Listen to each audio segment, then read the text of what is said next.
Voici un modèle que vous pourrez produire vous-même à l'issue de ce tutoriel. Il s'agit d'un guide destiné aux acteurs locaux au niveau des régions afin qu'ils soient en mesure de participer et de produire de manière autonome un programme de développement régional. Il est conforme au guide méthodologique publié par la Direction des collectivités territoriales du ministère de l'Intérieur du Royaume du Maroc. La finalité de ce support est de mettre à disposition des différents intervenants un support d'auto-apprentissage interactif, ludique et accessible à tous. Voyons d'abord les composantes de ce support. On a une image d'arrière-plan, ensuite on a un titre, on a les différentes composantes de ce support, les différentes composantes d'apprentissage, et qui sont, à part l'aspect introductif, on a les différentes étapes donc de cette approche d'élaboration du programme régional de développement. Et donc, à côté de chaque composante, on trouve une puce cliquable qui donne accès à des ressources. Ici, nous avons une introduction lue en audio, une introduction en langue arabe.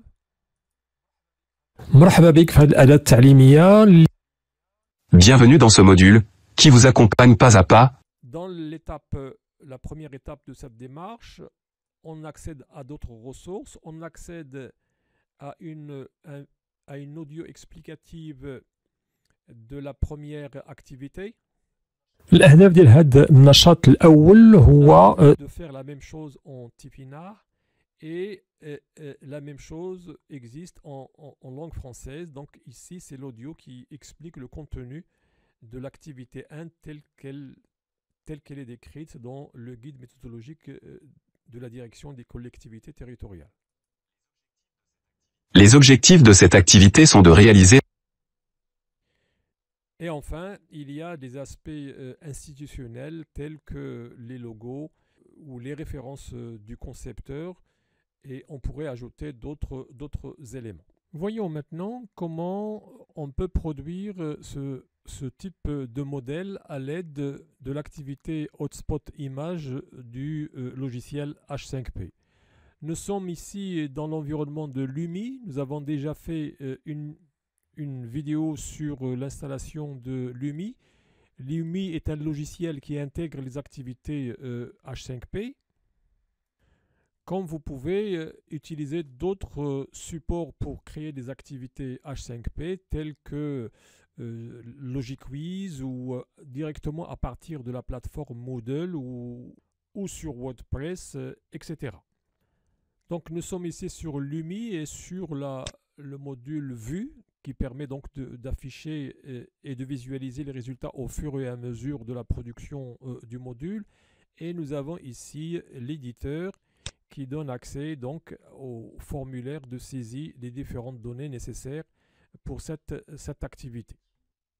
Nous allons poursuivre. Nous reviendrons souvent à notre modèle. Pour l'instant, voyons comment créer une nouvelle activité H5P type image hotspot. Pour cela, je vais dans Nouveau fichier H5P. Je me trouve dans un environnement exactement comme celui du hub h5p.org. Pour trouver l'activité que je cherche, j'ai la possibilité de chercher par ordre alphabétique ou de saisir les premières lettres de l'activité que je cherche dans cette barre de recherche. Voici l'activité que je cherche. Et je me trouve ici dans un formulaire classique de H5P. Et on le trouvera dans la plupart des activités, donc des différents modules de H5P. Le premier champ que je suis invité à remplir ici est le titre de l'activité. Je donne un titre donc à cette activité qui va être pris comme titre du fichier lui-même, mais ce titre ne sera pas affiché sur l'output final. Deuxième composante que je dois insérer, c'est l'image d'arrière-plan. C'est normal parce que l'activité elle-même est une image avec des puces cliquables. Donc je vais insérer l'arrière-plan que je veux. Je saisis volontairement un arrière-plan avec des lignes horizontales et des lignes verticales. Je vous dirai tout à l'heure pourquoi. Je donne un titre à cette image qui va s'afficher lorsque le module ne pourra pas être chargé sur un navigateur donné et qui pourra être affiché aussi pour les technologies d'accessibilité. Ensuite, j'agis sur le visuel de la puce cliquable. J'ai la possibilité ici ou de laisser les puces par défaut ou d'insérer une image personnalisée. C'est ce que je fais dans ce cas de figure. J'insère cette image.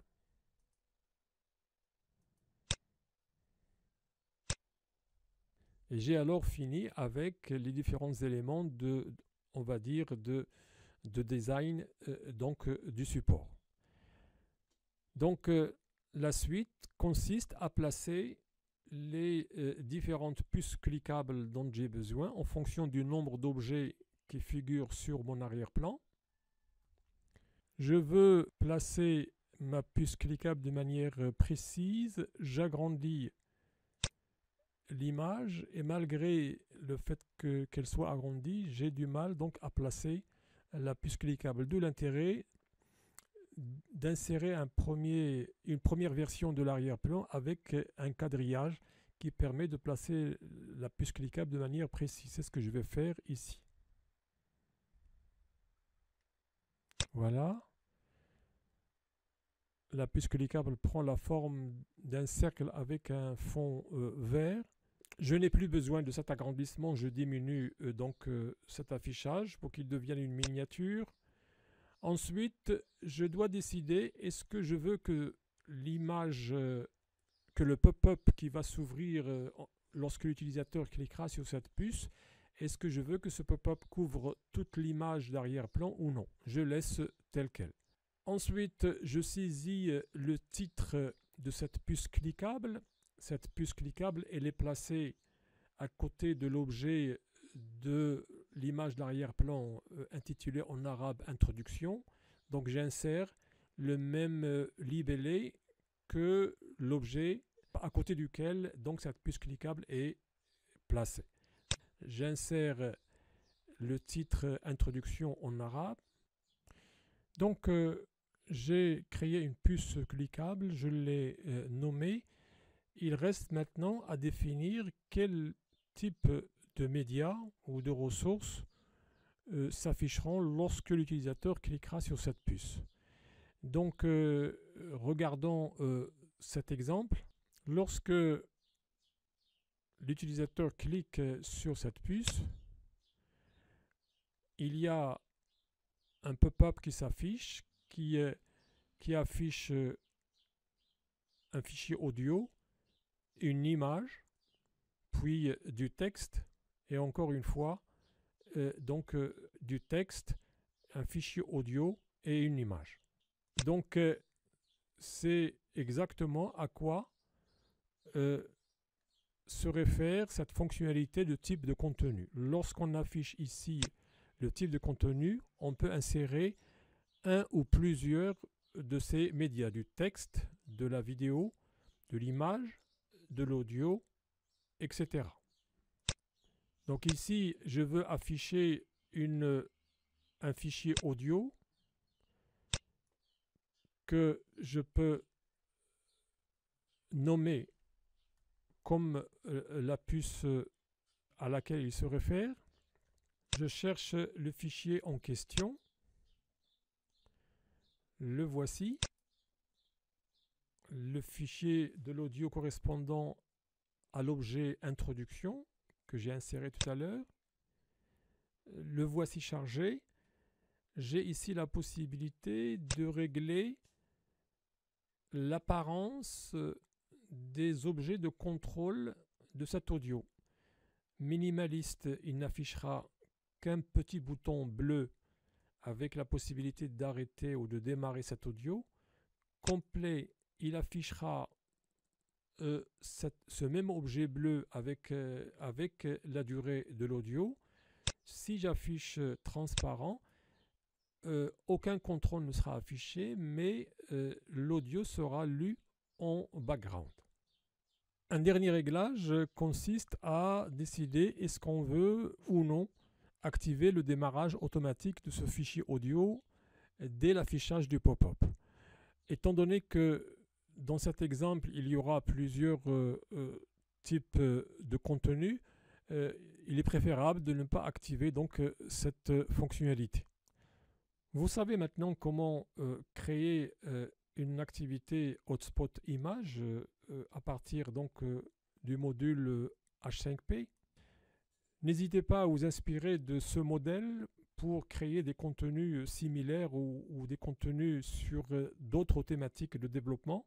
Vous permettrez alors à plusieurs acteurs de développement de s'approprier des démarches et des méthodologies qui leur sont pour la plupart du temps inaccessibles parce qu'elles sont rédigées dans des documents complexes, dans des langues qui sont difficiles d'accès pour eux, etc. Pour ma part, je vous dis à très bientôt. N'hésitez pas à me contacter si vous avez besoin de questions ou de renseignements sur comment créer des contenus similaires au service du développement de votre pays. À très bientôt.